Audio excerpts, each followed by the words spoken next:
மேக்ஸில் எக்ஸாம்பிள் 7.28 தான் வந்து பார்க்க போகிறோம்.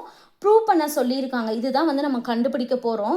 ஆல்ஃபா பீட்டா தான் நம்ம இன்டர்வலாக எடுத்திருக்கோம். சரிங்களா? எஃப் ஆஃப் எக்ஸ் வந்து இதில் சைன் கொடுத்தனால சைன் எக்ஸ்ன்னு எடுத்துக்கோங்க. அடுத்து எஃப் டேஸ் ஆஃப் எக்ஸ் வந்து கண்டுபிடிக்கிறோம். சைன் எக்ஸை டிஃபரன்ஷியேட் பண்ணால் காஸ் எக்ஸ். அப்போ எப்பயும் போல் எஃப் ஆஃப் எக்ஸுக்கு கண்டினியூஸ் டிஃபரன்சபிள்னு சொல்லி எழுதிக்கிறோம். எஃப் டேஸ் ஆஃப் சி வந்து ஃபார்முலா வந்து நமக்கு தெரியும். அந்த ஃபார்முலாவில் போட்டு பிக்கு பதிலாக பீட்டா, ஏக்கு பதிலாக ஆல்ஃபா. அப்போ f of beta, f of alpha எப்போ கண்டுபிடிக்கணும்னா எக்ஸுக்கு பதிலாக ஆல்ஃபா பீட்டான்னு போட்டிங்கன்னா வந்துடும். சரிங்களா? அதை தான் இங்கே எழுதியிருக்கோம். அடுத்து வந்து இது sign beta minus sign alpha. இங்கே வந்து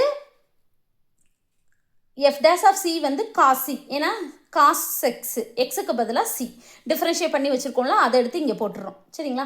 ரெண்டு பக்கம் மாடுலஸ் எடுத்துக்கோம். ஏன்னா இங்கே வந்து ப்ரூஃபில் வந்து மாடுலஸ் இருக்கிறனால நம்ம மாடுலஸ் எடுத்துக்கிறோம். எடுத்துகிட்டு அதில் வந்து என்னென்னா சைன் ஆல்ஃபா சைன் பீட்டான் இருக்குது, இங்கே மாற்றி இருக்குது, அதனால மைனஸை வெளியே எடுத்துடுறோம். சரிங்களா? கீழேயும் அப்படி தான், மேலேயும் அப்படி தான். மைனஸ் எடுத்துனால இது ப்ளஸ் ஆயிரும், இது மாறி வந்துடும். சரிங்களா? அடுத்து வந்து இந்த காசியோட வேல்யூ வந்து நமக்கு தெரியும். காஸ் எக்ஸோட வேல்யூ வந்து -1 to 1. Modulus of cos x வந்து 0 to 1. சரிங்களா? அப்போ இது வந்து என்னென்னா less than or equal to 1ன்னு போடணும். இந்த ஈக்குவல்ட்டுக்கு பதிலாக less than or equal to 1. இந்த காசி மாடுலஸ் ஆஃப் காசிக்கு பதிலாக 1, இந்த ஈக்குவல்ட்டை வந்து லெஸ் தென் ஆர் ஈக்குவல் டுன்னு மாற்றணும். அடுத்து இது தனித்தனியாக மாடுலஸ் போடணும். இது இங்கே மல்டிப்ளேல வந்துடும். அவ்வளோதான் நிமிஷம் கண்டுபிடிச்சிட்டோம். தேங்க்யூ.